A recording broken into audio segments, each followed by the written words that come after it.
இதில் நம்ம பார்க்க போகிறது வெந்தயத்தோட சிறப்பை பற்றி தான்.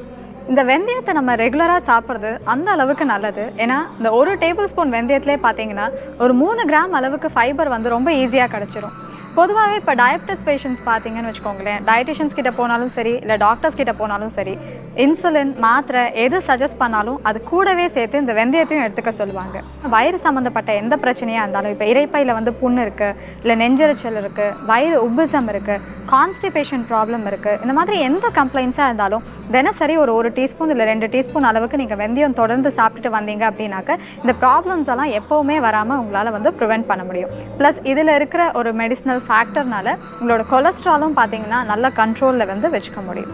அது மட்டும் இல்லாமல் இப்போ இந்த பிரெஸ்ட் ஃபீடிங் மதர்ஸில் பார்த்தீங்கன்னா உங்களை வெந்தயம் வந்து யூஸ்வலாக எடுக்க சொல்லுவாங்க. இந்த பூண்டு, பால் இந்த மாதிரியான ஐட்டம் சஜஸ்ட் பண்ணும்போது வெந்தயத்தையும் எடுத்துக்க சொல்லுவாங்க. இது வந்து கேலக்டோகாக்ஸ் அப்படின்னு சொல்லுவோம். அதாவது அந்த தாய்ப்பால் சுரக்கிறதுக்கு, அதுவும் அதிகமாக சுரக்கிறதுக்கு வந்து